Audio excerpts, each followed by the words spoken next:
आखिरकार कैसे बना भारत अंग्रेजों का गुलाम? ये सवाल सभी के मन में कभी ना कभी तो उठता होगा।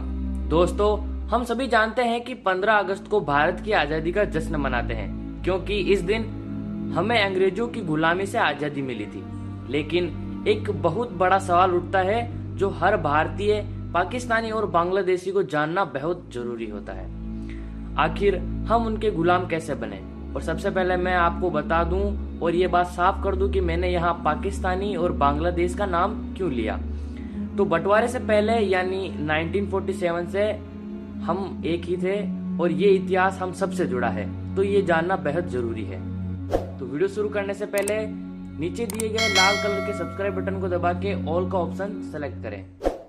भारत की गुलामी के लिए कोई खास दिनांक या साल नहीं बताया जा सकता, लेकिन इतना मान सकते हैं कि 1757 में प्लासी की लड़ाई के बाद भारत गुलामी की जंजीरों में जकड़ता चला गया, क्योंकि प्लासी की लड़ाई में बंगाल जैसा एक बड़ा क्षेत्र ब्रिटिशों ने अपने कब्जे में ले लिया था, जिसके कारण अंग्रेज धीरे धीरे भारत की बाकी हिस्सों में पकड़ बनाने में सफल रहे और उन्होंने भारत की सत्ता पर 1947 तक राज किया।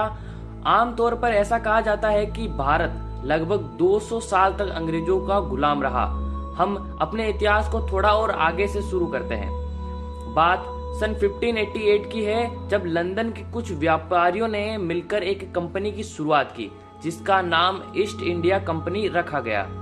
कंपनी से जुड़े व्यापारियों ने वहां की रानी एलिजाबेथ से हिंद महासागर में व्यापार करने की इजाजत मांगी, लेकिन शुरुआत में ही यह कंपनी दिवालिया घोषित हो गई, क्योंकि ये कंपनी पैसा नहीं कमा पाई थी। जब लंदन के व्यापारी पहली बार समुद्री यात्रा पर निकले तो अरब सागर से ही वापस लौट आए। इसके बाद फिर दोबारा से 1596 में पानी के जहाज लंदन से रवाना किए गया और लेकिन रास्ते में ही तूफान की चपेट में आने की वजह से वे सब तबाह हो गए। ऐसी असफलताओं को देखकर रानी का दिमाग खराब हो गया और उसने पैसे देने से मना कर दिया। लेकिन व्यापारियों की जिद के चलते रानी को मानना पड़ा। तीसरी बार 1608 में हेक्टर नाम का एक जहाज भारत के लिए रवाना किया गया। इस जहाज के कैप्टन का नाम था हॉकिंस। जहाज सबसे पहले सूरत के बंदरगाह पर जाकर रुका। उस समय सूरत भारत का एक प्रमुख व्यापारिक केंद्र हुआ करता था। हॉकिंस शुरुआत में भारत में व्यापार करने की नीयत से ही आया था, इसलिए राजदूत के तौर पर उस समय के मुगल बादशाह जहांगीर से मिला।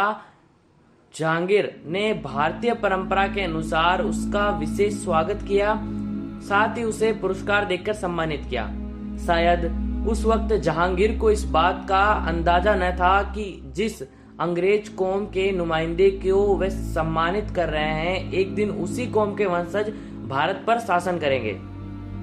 ईस्ट इंडिया कंपनी ने वैसे तो व्यापार के बहाने दुनिया के लगभग सभी देशों को लूटा था, लेकिन भारत से जितना पैसा कमाया उतना किसी देश से नहीं कमाया, क्योंकि शुरुआत में अंग्रेज व्यापार करने के मकसद से आए थे, तो उन्होंने देखा कि सूरत उस वक्त सबसे धनवान प्रदेश था, क्योंकि वहां से एक्सपोर्ट और इंपोर्ट के जरिए काफी मुनाफा होता था। अंग्रेजों को भारत से कपड़ा, स्टील और मसालों के बदले उनके वजन के बराबर का सोना मिलता था।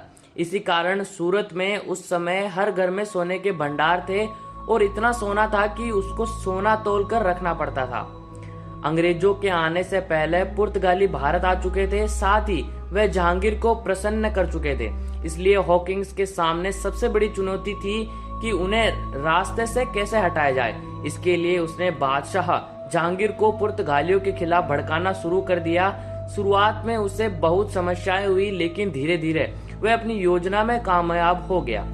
यही नहीं, वह जहांगीर से कुछ विशेष सुविधाएं और अधिकार लेने में कामयाब हो गया। धीरे धीरे उसने पुर्तगालियों की जहाजों को लूटना शुरू कर दिया, क्योंकि असल में वह चाहता था कि जल्द से जल्द पुर्तगाली सूरत छोड़कर भाग जाएं, जिससे वे अकेला व्यापार कर सके। उसने पुर्तगालियों के जहाजों को समुद्र में डुबोना भी शुरू कर दिया था और उसी दरमियान उसने बादशाह जहांगीर से एक शाही फरमान जारी करवा लिया, जिसके तहत अंग्रेजों को सूरत में कारखाना बनाकर व्यापार करने की इजाजत मिल गई। इसी के साथ जहांगीर ने एक और बड़ी गलती की। उसने हॉकिंस को इजाजत दे दी कि उसके राज दरबार में इंग्लैंड का एक राजदूत रह सकेगा, जिसके तहत सर थॉमस रो 1615 में अम्बेसडर बनकर भारत आया। थॉमस के बारे में एक बात मशहूर थी कि वह कूटनीति के मामले में बहुत तेज था। थॉमस इंग्लैंड की महारानी एलिजाबेथ का बहुत करीबी था, इसलिए अपनी जिम्मेदारियों को समझते हुए जल्द ही उसने अपना काम शुरू कर दिया। सबसे पहले उसने बादशाह जहांगीर से मुलाकात करनी चाहिए, इसलिए सर थॉमस ने जहांगीर को एक अंग्रेजी भाषा में पत्र लिखा, जिसमें वह भारत में व्यापार करने के लिए ट्रेड लाइसेंस चाहता था। उस जमाने में ट्रेड शब्द का मतलब था लूटमार। जहांगीर को दूसरी भाषाओं का अच्छा ज्ञान था, लेकिन वह अंग्रेजी नहीं जानता था, इसलिए अपने एक दरबारी से वह पत्र पढ़ने को कहा। लेकिन थॉमस को यह सब पहले से ही पता था कि राजा को इंग्लिश नहीं आती और उसी दरबार से पत्र पढ़ने को कहेगा। जहांगीर ने विश्वास करते हुए ईस्ट इंडिया कंपनी के ट्रेड वाले पत्र पर सिग्नेचर कर दिए और इसी तरह अंग्रेजों का लूटमार करने का एक अच्छा छूट मिल गया था। अब तो वे जहां भी जाते बादशाह का सिग्नेचर किया हुआ पत्र दिखाकर लूटमार करते थे। अब उन्होंने कारखाने भी खोल लिए और साथ ही लूटमार भी करने लगे। अंग्रेजों की लूटमार का तरीका ऐसा होता था कि भारत की भोली भाली जनता उनकी योजनाओं को कभी भांप नहीं पाती थी। उन्होंने सबसे पहले सूरत से लगभग 900 जहाज भरकर सोना लंदन भेजा था और इसी तरह सोने की चिड़िया कहलाने वाले भारत को लूटना शुरू कर दिया। धीरे धीरे ईस्ट इंडिया कंपनी ने कारखाने लगाने शुरू किए, एक के बाद एक, यानी आगरा, सूरत, अहमदाबाद और बंगाल में फैक्ट्रियां खोल दी। धीरे धीरे कंपनी का वर्चस्व पूरे भारत में बढ़ता गया। इतिहास गवाह है कि इस कंपनी ने कितने जल्दी अपने पैर पसारे। ऐसा कहा जाता है कि जितने साल भी ईस्ट इंडिया कंपनी भारत में रही, वे मुनाफे में ही रही। इस कंपनी ने लूटमार के साथ भारत पर राज भी करना चाहा, लेकिन वे ऐसा करने में सफल नहीं हुए। लेकिन एक गद्दार की वजह से अंग्रेजों का ऐसा करने का मौका मिल गया था। पुराने समय में बंगाल एक बहुत बड़ा राज्य था, जिसके राजा का नाम था सिराजदौल्ला। ईस्ट इंडिया कंपनी ने उसे हराने के लिए कई छोटे छोटे ऑपरेशन चलाए, लेकिन वे कभी भी उसमें कामयाब नहीं हो सके। इसलिए 1757 में रॉबर्ट क्लाइव के नेतृत्व में बंगाल पर हमला करना चाहा।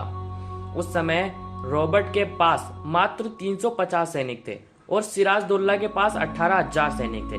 रॉबर्ट अच्छी तरह से जानता था कि इतनी बड़ी सेना के सामने एक घंटा भी टिकना मुश्किल होगा, लेकिन आश्चर्य के बात कि इतनी कम सेना होने के बावजूद भी वह युद्ध जीत गया और सिराजदौल्ला युद्ध हार गया। आपको ये बता दें कि ये युद्ध प्लासी के युद्ध के नाम से मशहूर है, जिसने अंग्रेजों को हम पर शासन करने का मौका दे दिया। ऐसा कि सिराजदौल्ला का एक सेनापति था जिसका नाम वीर जफर था। रॉबर्ट ने मीर जफर को धन और सत्ता का लालच देकर अपनी ओर कर लिया। जब प्लासी का युद्ध हुआ तो वीर जफर ने अपनी सेना को युद्ध बिना लड़े समर्पण करने को कहा और इतिहास में इसे अंग्रेजों की जीत कहा गया। रॉबर्ट ने सिराजदौल्ला की पूरी सेना को बंदी बना लिया। उन सैनिकों को 10 दिन भूखा रखा गया और उसके बाद उन पर सबकी हत्या कर दी। वीर जफर और रॉबर्ट क्लाइव ने योजना बनाकर सिराजदौल्ला को भी मरवा दिया और इस तरह वीर जफर को सिंहासन मिल गया।